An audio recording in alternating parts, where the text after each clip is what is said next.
Welcome back, amazing leaders, to another powerful episode of Building Leadership Community Podcast.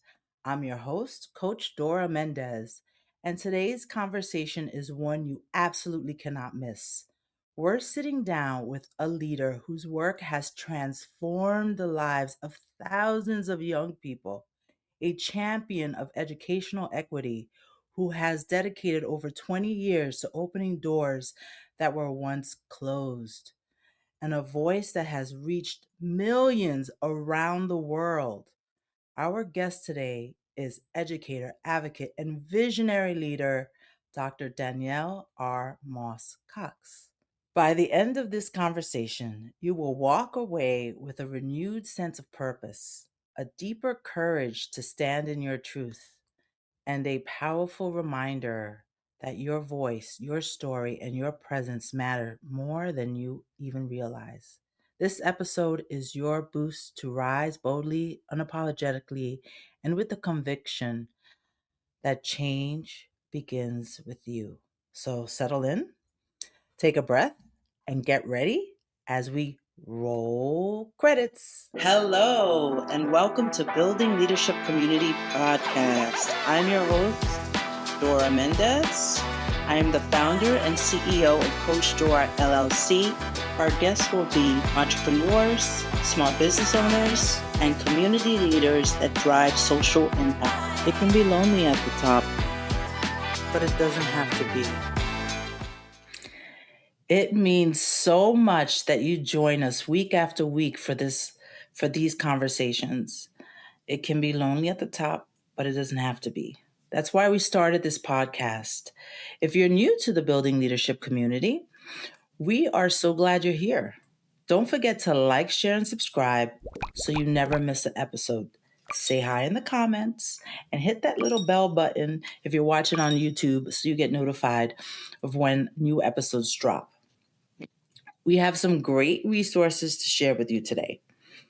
If you're thinking about starting your own podcast, check out our mini course, The Entrepreneur's Podcast Blueprint. I've partnered with my husband and co-producer Dylan Rogers to create 5 easy to follow video modules, along with a workbook that you can download and follow along at your own pace. And you get a very handy AI prompt sheet that will make getting your episode out there into the world a breeze. The link is in the description. For only $99, use that our affiliate link to make that purchase, and we'll be able to continue to bring you great content. I want to segue to our guest today. Let me tell you about our incredible guest today. Dr. Cox, Dr. Danielle R. Moss Cox. Someone who I know personally, and I'm just thrilled that she's here today. She brings over 20 years of experience in college access and education. She is a leader at Oliver Scholars, a nonprofit that identifies high achieving Black and Latinx students for admission to selective independent schools and supports them through graduation from competitive colleges.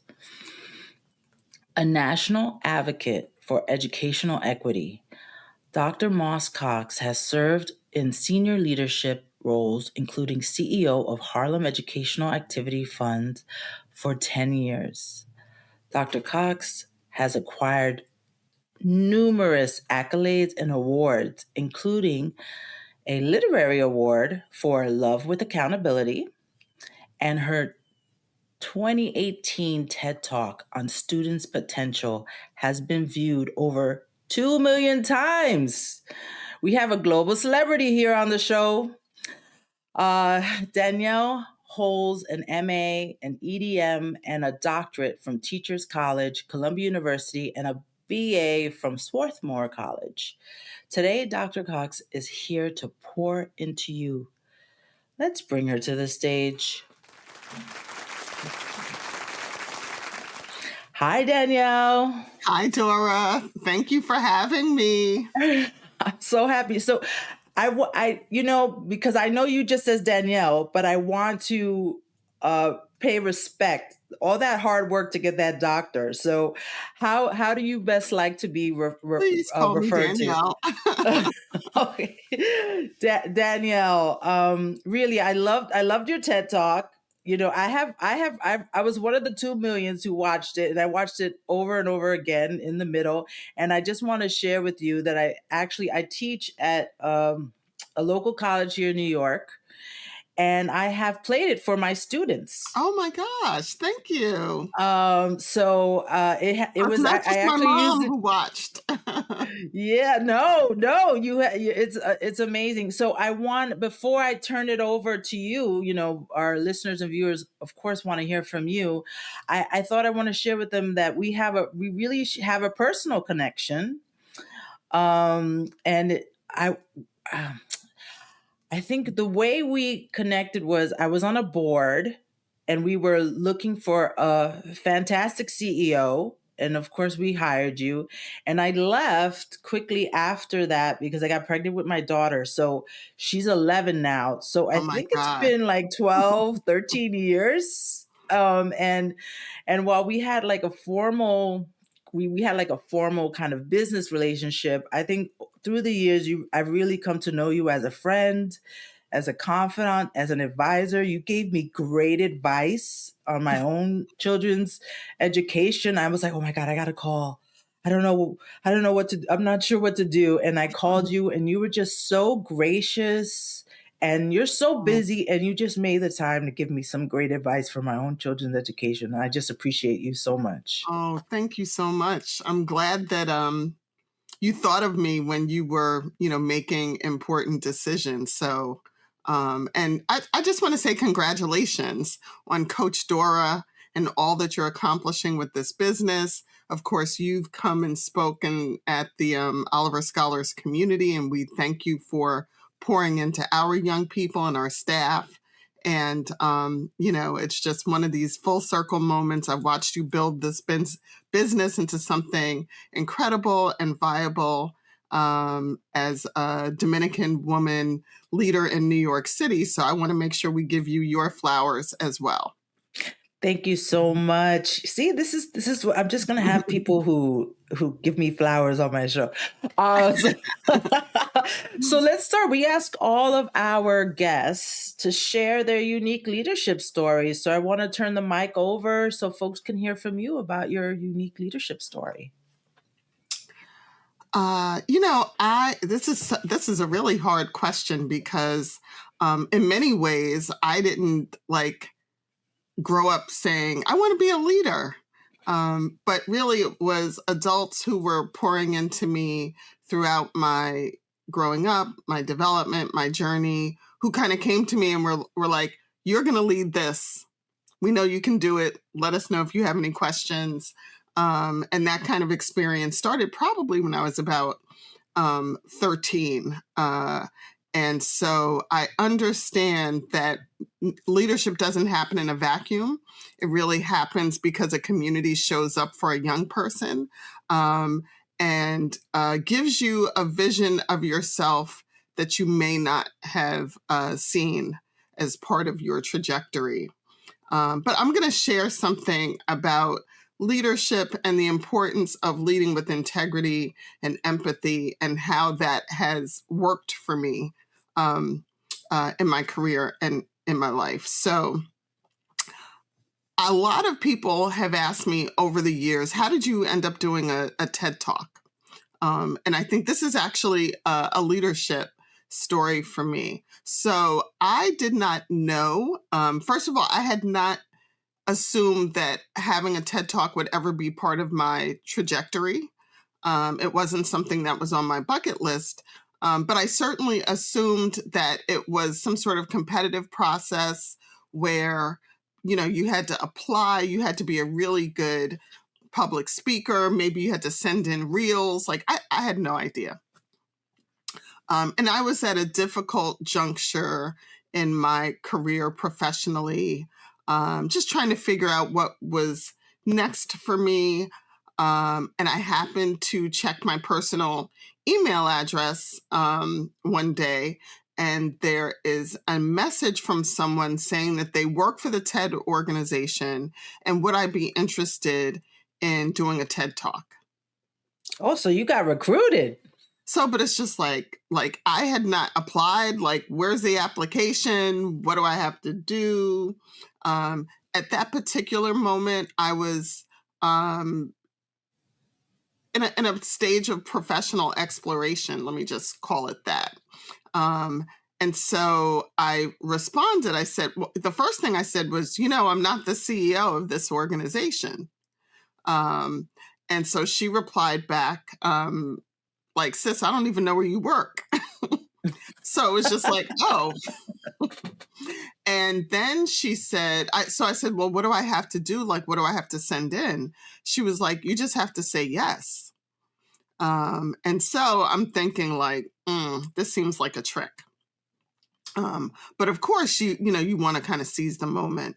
And so I said yes. And if you do a talk through the TED organization directly, you're assigned kind of a coach. So TEDx events are local events that are locally sponsored and kind of license the TED brand in order to deliver their content. And then TED has another pathway where they kind of like manage the talk and coordinate and work with you on the drafts and help you kind of get really concise about your message.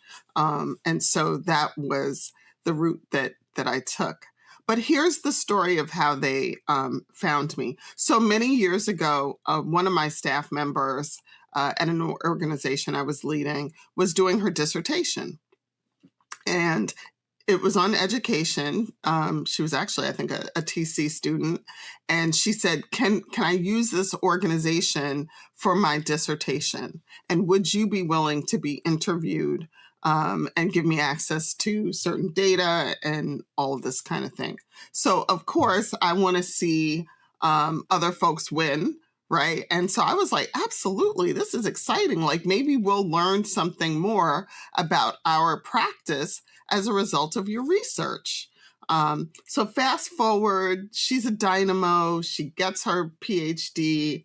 And then she comes back and says, I have an opportunity to publish my dissertation as a book. Which I thought was, just as exciting. I was like, oh my God, congratulations. This is wonderful. And, she promised that those who had participated in the study would remain anonymous in the book, which was good because, we were, let's just say, because you have to be candid when you do those things and interviews. And so she releases the book. It becomes a staple for many youth development programs in academia, but then a lot of people in the sector also got their hands on the book. And so what happened was there was something that I said in the book, right, which is not attributed directly to me, that caught the eye of the curation team at TED. So basically, there's a curation team that scours books, interviews, organizations globally looking for what they feel are unique ideas. And so they initially were offering her the TED Talk. And she said, well, actually, those are not my words. Those were my executive director's words. And let me give you her contact information. And so once they had my name, then they do their own due diligence. So by the time they were reaching out to me, they had already seen interviews that I had done. They had read articles that I had published over the course of my career. They had vetted me. And so that's why when I got the email and it was kind of like, well, what do I have to do? They already had all the information that they needed.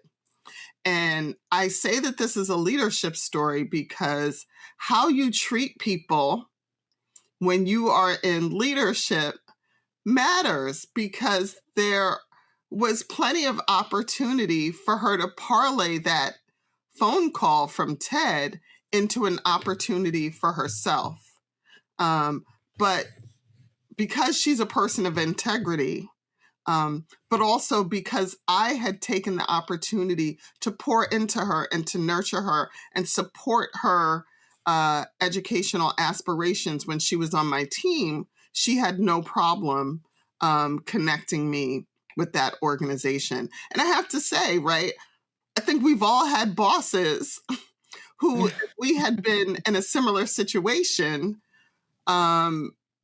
just based on our personal interactions with those leaders, we would have been, let's just say, less inclined to create a platform for those leaders. I love how you equate your leadership story that you're sharing with really supporting someone else, sort of lifting as you climb, or what's the saying? Like, That's it. um, I feel that's just like that's tremendous. And uh,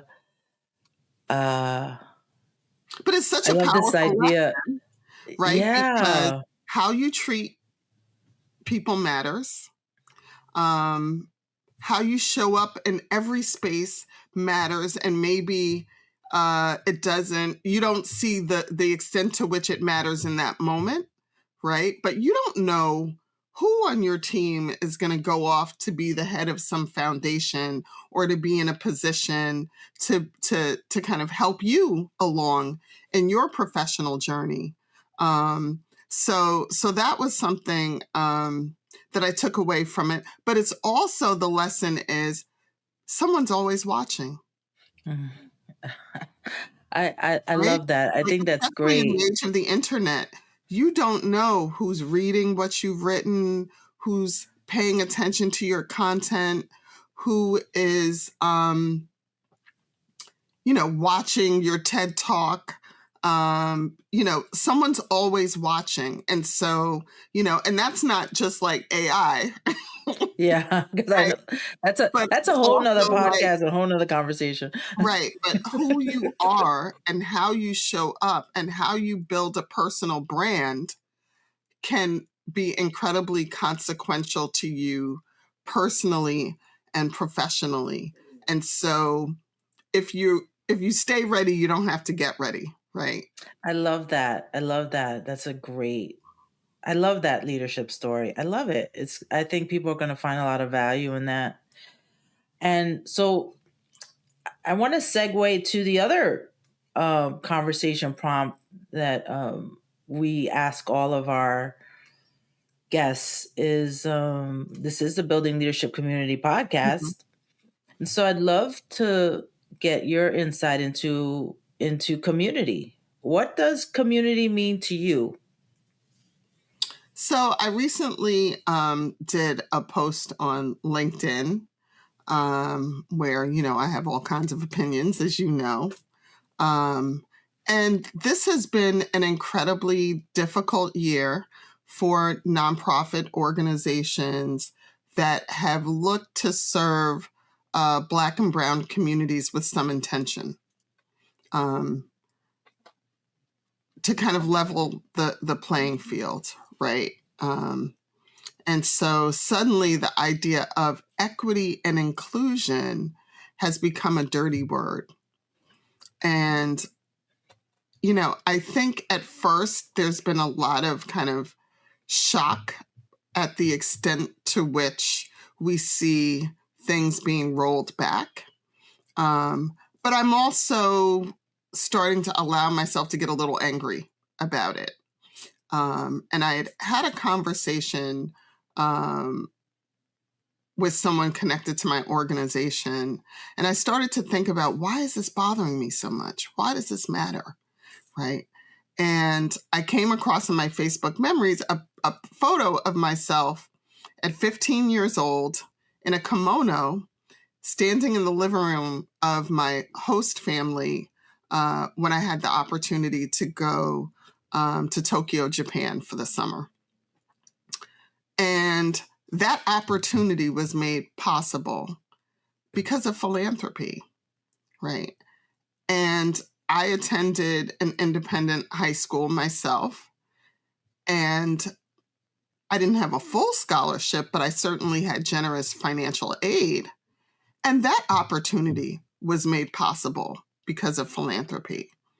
And that helped to open the door to a place like Swarthmore College, which also would have been financially out of my family's reach without philanthropy.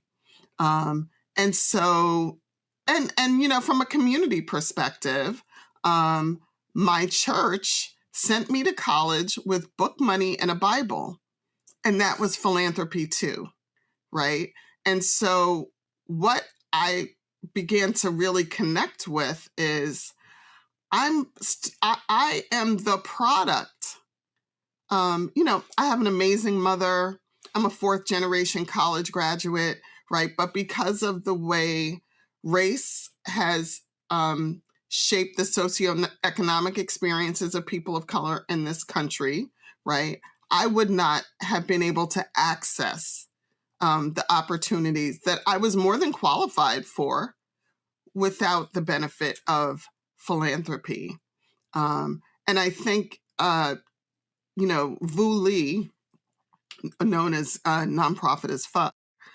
Oh Um, yeah, I love his book. I just got that. We were at a conference together yes, recently yes. where he was a keynote speaker. And he talks about, you know, and we have to remind ourselves that the nonprofit sector is the infrastructure of our society, right? And we can't endeavor to hurt certain members of our communities without chipping away at what helps to make all of us whole. You know, Vu said in his keynote, the nonprofit sector is like air, and you don't notice it every day, but you notice when you don't have it, right? I love that. You don't notice it when you don't have it. It's like Yeah. air. You don't So, notice it until you don't have it.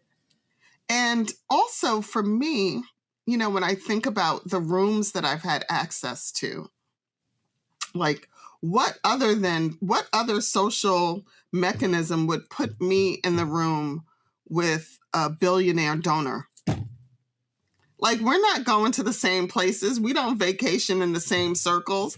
I can't afford the restaurants that they eat at, right? But that is the foundation of a democracy, the ability to engage with people who don't necessarily share your experiences, but in many instances share your values, and to be reminded of that in a really tangible way. So, you know, and also like this amazing community, including our meeting each other, that has opened up to me as a result of my work in this sector, right? There are a lot of friends I wouldn't have. There are a lot of experiences I wouldn't have if the fundamental foundation of philanthropy wasn't built on this notion of community. Um, I love that. I love those insights, and I'm so happy to give you a platform to share that point of view and your thought leadership there. Um, so given that, you know, I mean, you say you're angry, but I mean, I don't hear an emotional argument. I hear a very logical, you know, uh, argument, not an emotional one. I hear one that's really rooted in not only just your anecdotal experience, but the lives that you've touched. Being able to work and elevating so many people, and opening so many doors for others. So, what advice would you give to the next generation of leaders? Maybe something that you would have told your younger self. you know, one of the pieces of advice that I give to young people now is don't take my advice.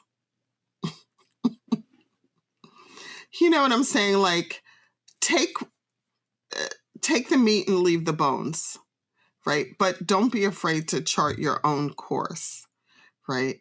I would say that there have been moments in my career where, it's the challenge with advice is sometimes people are advising you from the place of their own fears. You know what I'm saying? Like my mother didn't want me to go into education or social work because she didn't think that I could have the same kind of socioeconomic movement. She thought you'd be poor because Right, teachers don't get paid. Because teachers right. don't get paid because they're notoriously underpaid. Right. So sometimes we advise out of our own places of disappointment and our fears for young people because we don't want them to experience all the same pain and losses that we've experienced. And sometimes that, it comes from a place of love, right? It's not haterade, not all the time, right? But, when I think back to like, people will say, well, how come you never just started your own nonprofit organization? Right. And my pursuit of stability and the advice that I got from people around me, definitely left me kind of gun shy. And I'm going to use a compensation instance that I had. I was in the process of negotiating my first executive opportunity. And I asked a Black woman mentor, how should I approach this? Like, I don't even know what to ask for. And she said, well, executive compensation should be this percentage of the budget. And you should look at what their expenses are, right? It's all about accommodating the institution. I asked the same question of a white female mentor. Completely different answer. She It's was about the like, value. yeah, she was like, if they want, a Volkswagen, then let them go to the Volkswagen dealership. If they want a Benz and you're in the Benz dealership, then you pay what it costs to drive the more expensive car. What they can afford is not related to your value and your worth.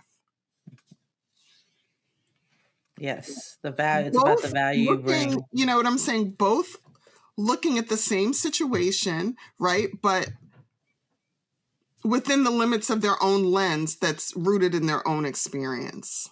So, I always say to people, one of my most impactful mentors has been a white male who's known me for a long time. And people are surprised to hear me say that. And I say that because Stephen's vision for what's possible for me has consistently over 20 years outpaced what I saw for myself. Because It it's a was white limitless. man, Limitless. he doesn't face the same limitations and obstacles that I know are existent in my own life.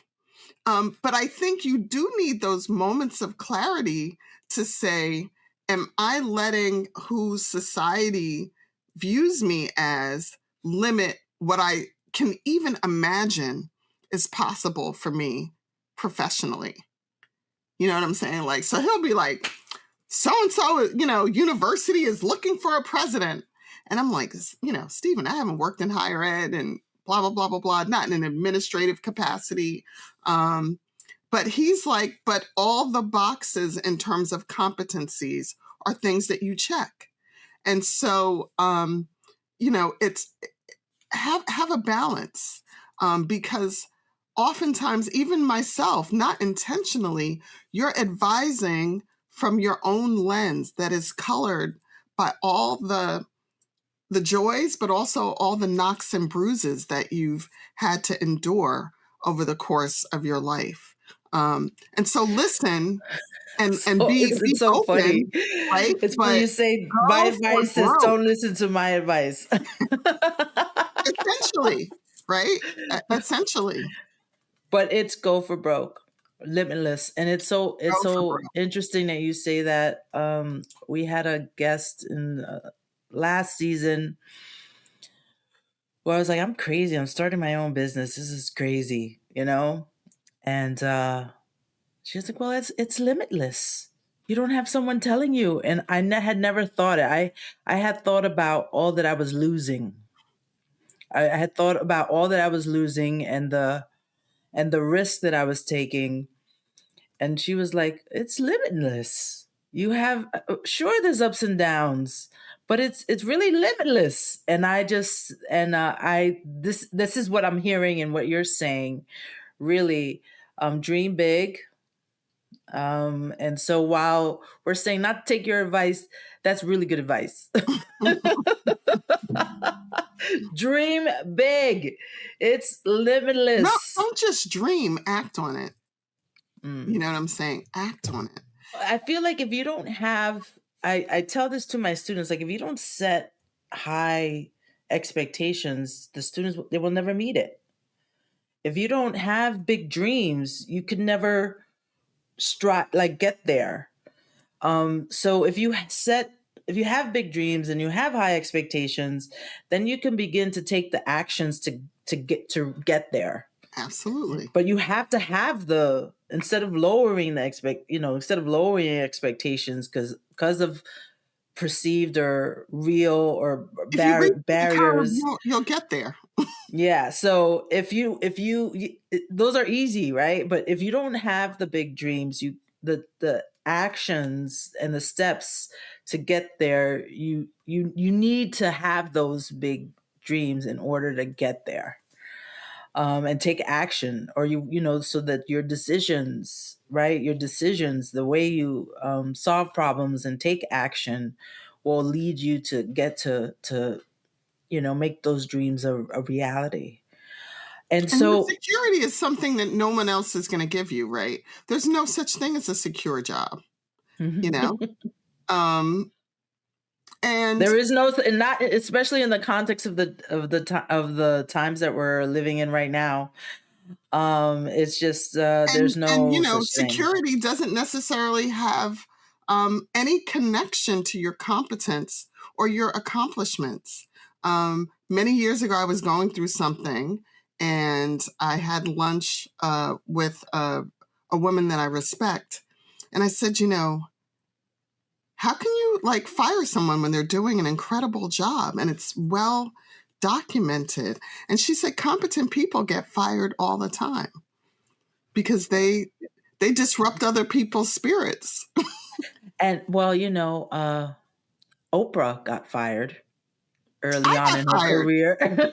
you You know what know? I'm saying? I've been fired. And so what that experience taught me was not only was I in good company, because you know, if Oprah got fired, anybody can get fired, but also that I'm at a point in my career where I don't define myself by my title.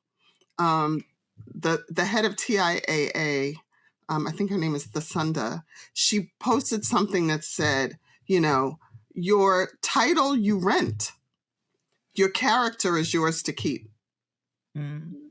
And so who I am and how I show up has followed me at every role that I've held.